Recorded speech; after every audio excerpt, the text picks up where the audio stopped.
Hello दोस्तों, आप सभी का स्वागत है आपके अपने YouTube चैनल में। दोस्तों, आज के इस वीडियो में हम बहुत ही महत्वपूर्ण टॉपिक के बारे में पढ़ने वाले हैं। उस टॉपिक का नाम है प्रभाविता के नियम के एक्सेप्शन, प्रभाविता के नियम के अपवाद, जिसमें दो टॉपिक आते हैं, सह प्रभाविता और अपूर्ण प्रभाविता। इससे पहले वाली वीडियो जो हमने अपूर्ण प्रभाविता इनकम्प्लीट डोमिनेंस का पूरा टॉपिक पढ़ लिया है, आप वहां जाकर पढ़ सकते हैं। आज के इस वीडियो में हम कोडोमिनेंस सह प्रभाविता का टॉपिक पढ़ेंगे और आप सभी को ये वीडियो पूरा समझ में आने वाला है, ये टॉपिक पूरा समझ में आने वाला है। यदि वीडियो अच्छा लगे तो सब्सक्राइब जरूर करना और कमेंट तो आप सभी को जरूर करनी है। तो दोस्तों, वीडियो कंप्लीट देखना। तो चलिए शुरू करते हैं आज के वीडियो।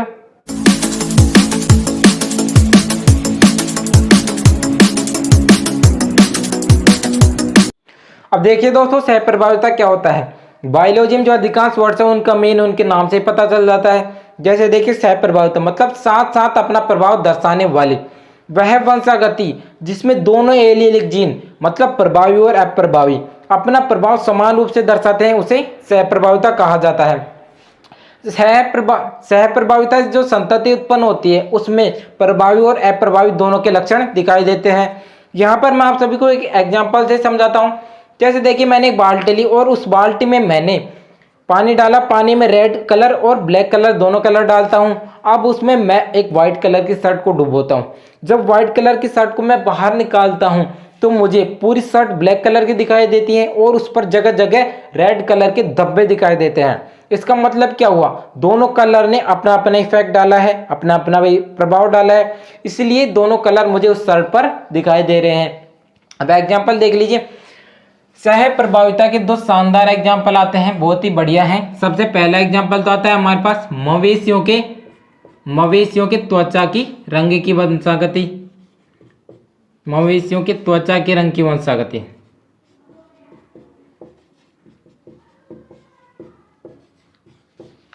दोस्तों, इस प्रकार की वंशागति में क्या होता है, जो पशु होता है उस पर एक कलर होता है और जगह जगह उस पर एक अलग कलर के धब्बे दिखाई देते हैं।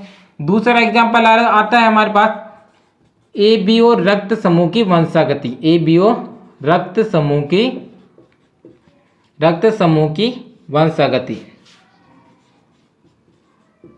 ये जो वंशागति है इसके बारे में एक इंपॉर्टेंट बात है। ये जो वंशागति ये बहुअलील का उदाहरण है, बहुअलील का। इसको ध्यान में रखना, आपसे कहीं भी पूछा जा सकता है। बहुअलील मल्टीपल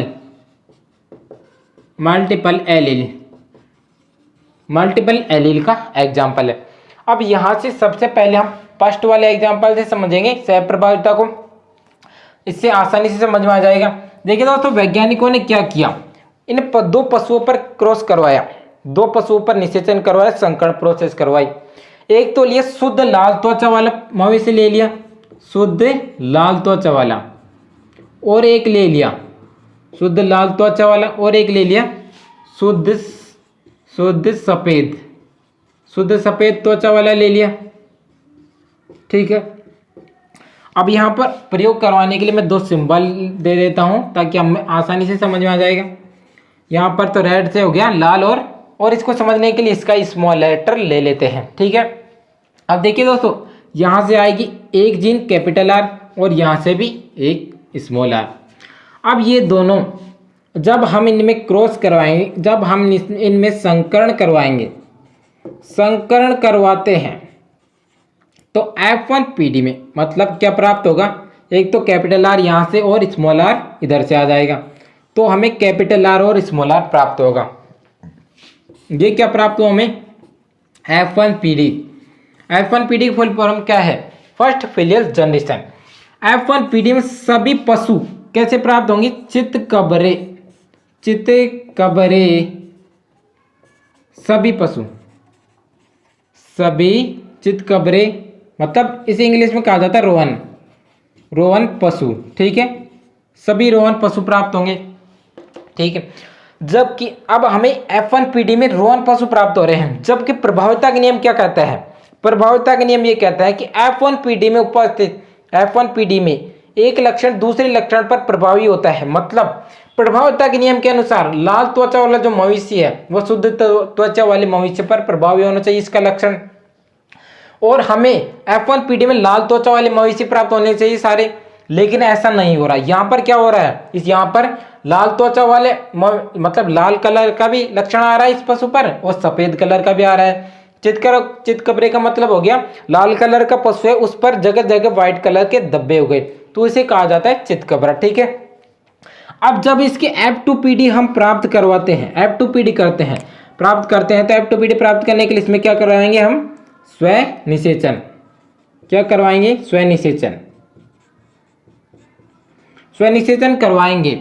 ठीक है, स्व निषेचन करवाएंगे मतलब जैसे मान लीजिए चितकबरे पशु जो है, चितकबरे पशु का दूसरे चितकबरे वाले मादा पशु के साथ जब क्रॉस करवाते हैं तो हमें देखिए यहाँ पर एक बॉक्स बना लेते हैं हम और इस बॉक्स से समझते हैं आसानी से।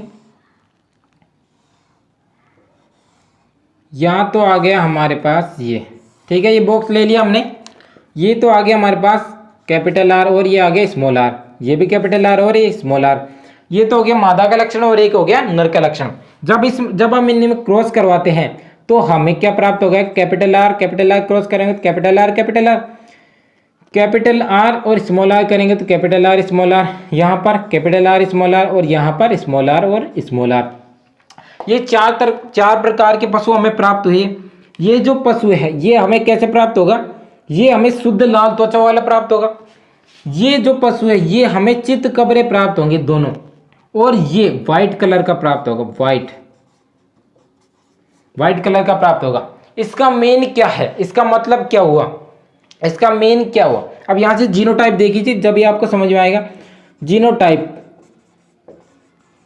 से मतलब हो गया जीन प्रारूप, मतलब कितने तरह के जीनों के जोड़े बन रहे हैं, उस आधार पर जीनोटाइप को देखेंगे।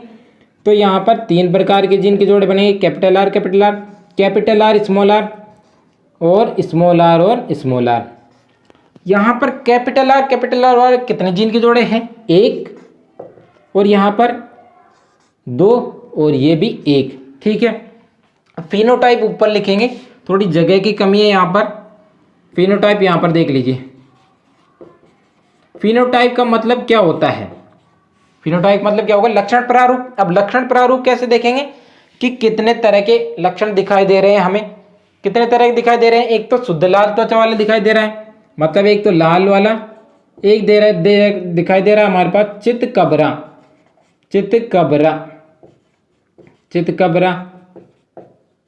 और एक दिखाई दे रहा है हमारे पास सफेद। ये 3 तरह के कलर, हमें 3 तरह के लक्षण दिखाई दे रहे हैं।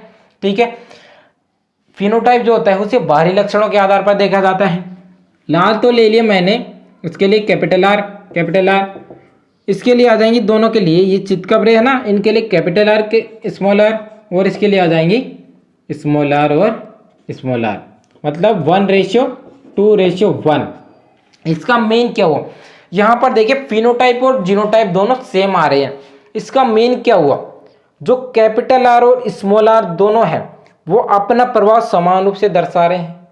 ठीक है, अगर ये प्रभाविता का नियम होता तो हमें फिनोटाइप 3:1 प्राप्त होता, लेकिन यहाँ पर ऐसा नहीं हो रहा, क्योंकि यहाँ पर दोनों जीन, दोनों प्रभावी और अप्रभावी लक्षण अपना प्रभाव समान रूप से दर्शा रहे हैं, इसीलिए इसे सह प्रभाविता कहा जाता है, क्योंकि इसमें दोनों लक्षण अपना प्रभाव साथ साथ दर्शाते हैं।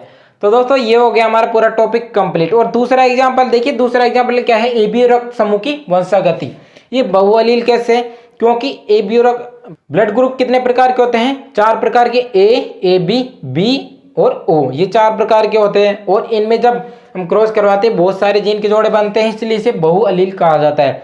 इसमें क्या होता है दोस्तों, जैसे देख लीजिए यहाँ पर हम जब कोई ए लक्षण, ए ब्लड ग्रुप वाली मादा और बी ब्लड ग्रुप वाले पुरुष के साथ जब क्रॉस करवाते हैं, पुरुष के साथ जब निषेचन करवाते हैं, तो F1PD में हमें ए बी ब्लड ग्रुप वाला बच्चा प्राप्त होता है। ए बी ब्लड ग्रुप उस संतति में आते हैं, और जब उस संतति में जब क्रॉस होता है, जब F2PD प्राप्त होती है, तो इसी तरह F2PD में भी हमें एक तो ए ब्लड ग्रुप प्राप्त होता है, एक ए बी प्राप्त होता है, एक बी प्राप्त होता है।